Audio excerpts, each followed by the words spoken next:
और आप लोग हिटिंग लगा रहे हैं कि गणासा वाला बाबा 3 इंच के फल से ज्यादा बड़ा छुरा चाकू बल्लम गणासा कोनो चीज ये अवैध है। लेकिन छोड़िए उन बातों को, वो भी घटना हुई है, उसकी जांच होनी चाहिए, उस पर कार्रवाई होनी चाहिए। कानून व्यवस्था तो एकदम ध्वस्त हो गई। सांसद जी, यूपी के मथुरा में एक फरसा वाले बाबा की तस्करों ने कुचलकर मौत का घाट उतार दिया। इस समय वो प्रदेश का सबसे बड़ी घटना बताई जा रही। इस घटना को लेकर क्या बताइए? अब असल में हमको जो सूचना समाचार माध्यमों से देखने को मिली, सबसे बड़ी घटना इस वक्त प्रदेश में एक सुल्तानपुर में घटी है। एक परिवार के घर में सैकड़ों लोग गोल बना के हल्ला बोल के घुस गए, नर नारी सबको मार के बेहाल कर दिया, गोली भी मार दिया। चूंकि ऐसा कृत्य करने वाले लोग सत्ताधारी दल से जुड़े हुए बताए जाते हैं, इसलिए इस घटना को पर्दा डाला जा रहा है, लीपापोती की जा रही है। साधारण मामला लिख करके कुछ लोगों की गिरफ्तारी तो हुई, लेकिन हमारे मीडिया के भाइयों ने इतनी बड़ी घटना पे पर्दा डाल दिया, ये बात समझ में नहीं आ रही। अभी गोरखपुर में एक घटना घटी, अब जिसके साथ ये घटना हुई है उस परिवार का सदस्य जो बयान दे रहा है वो कितनी शर्मनाक है। जिसकी हत्या हुई है वो भारतीय जनता पार्टी का नेता है, पूर्व पार्षद है वहां का, और दिन दहाड़े दौड़ा के गोली मारी गई है। अब उनके परिजनों का यह आरोप है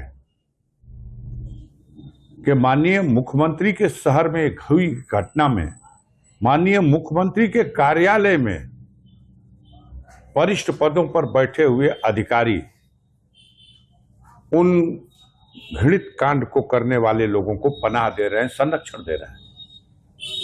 ये बड़ी घटनाओं पर पर्दा डालने के लिए अब मथुरा की घटना तो चलिए, घटना तो वो भी हुई है, लेकिन अंतोगत्वा घटना तो ये है कि किसी वाहन से धक्का लगा या किसी वाहन से चापा पड़ा। और आप लोग हिटिंग लगा रहे हैं कि गणासा वाला बाबा, फरसा गणासे के कहल जाला देहतिया में, तो फरसा गणासा इकुल तो भैया हमारा देश का कानून में इकुल तो प्रतिबंधित चीज बा। 3 इंच के फल से ज्यादा बड़ा छुरा चाकू बल्लम गणासा कोनो चीज ये अवैध है। लेकिन छोड़िए उन बातों को, वो भी घटना हुई है, उसकी जांच होनी चाहिए, उस पर कार्रवाई होनी चाहिए। अभी बनारस में का भइल बा, कानून व्यवस्था तो एकदम ध्वस्त हो गई। बनारस में शिक्षा के मंदिर में दौड़ा के उस कॉलेज में दिन दहाड़े गोली मार दी गई, और एक नहीं उसको अनेकों गोलियां मार के उसकी हत्या कर दी गई। ये हौसला बुलंद अपराधी, ये कानून व्यवस्था को चुनौती देने वाले अपराधी, इनको देखे भाई, प्रदेश के मुखिया देखें, जिनका चैलेंज है कि परिंदा पर नहीं मार रहा, हमने तो बिल्कुल कंट्रोल कर दिया।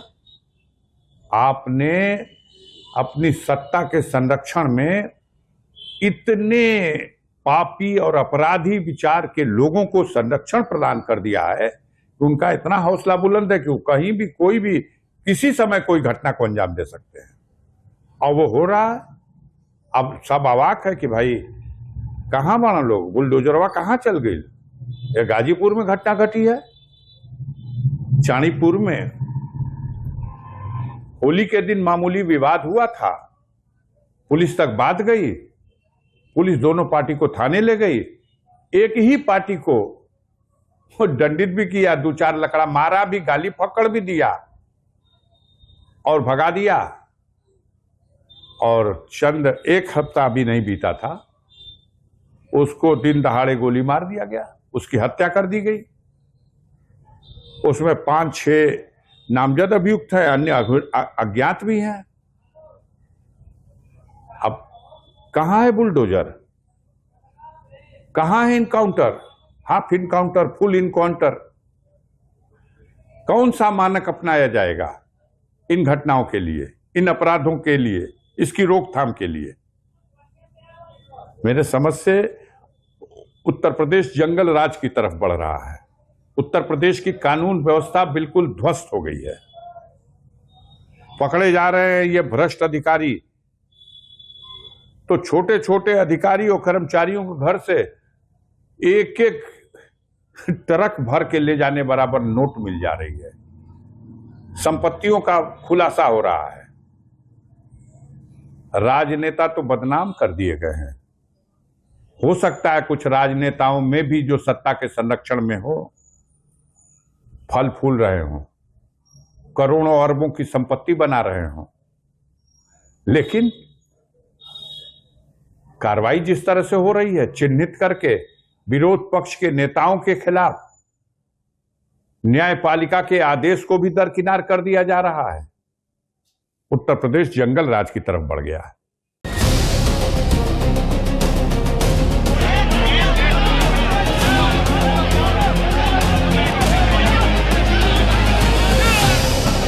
और आप लोग हिटिंग लगा रहे हैं कि गणासा वाला बाबा 3 इंच के फल से ज्यादा बड़ा छुरा, चाकू, बल्लम, गणासा कोनो चीज ये अवैध है।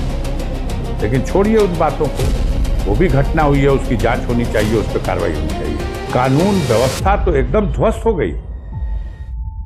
जीरो हमने इन्वेंट किया, हमने बताया दुनिया को, जहां योग है वहां रोग नहीं।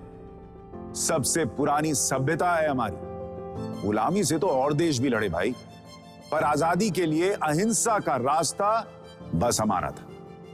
अपने पसीने से जमीन सींचता किसान और घर में घुसकर मारने वाले जवान, बस इसी मिट्टी ने जने।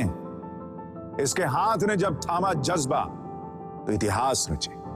कदम बढ़ाए तो चांद का वो हिस्सा चूमा भाई, जहां कोई कभी नहीं पहुंचा। आज पूरी दुनिया में शान से लहरा रहा है तिरंगा, और इसके पीछे है गर्व से भरी अनगिनत कहानियां जो लिखी जा चुकी हैं और लिखी जा रही हैं, जिन्हें मैं सुनाऊंगा आपको राष्ट्रगर्व में रोज शाम 6:25 पर।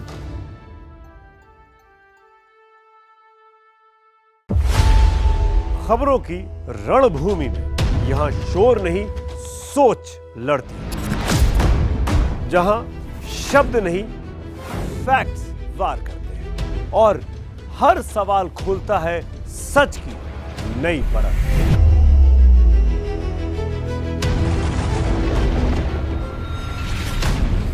चक्रव्यूह आपके अपने सुमित अवस्थी के साथ सोमवार से शुक्रवार शाम 6:57 पर टाइम्स नाउ नव भारत पर।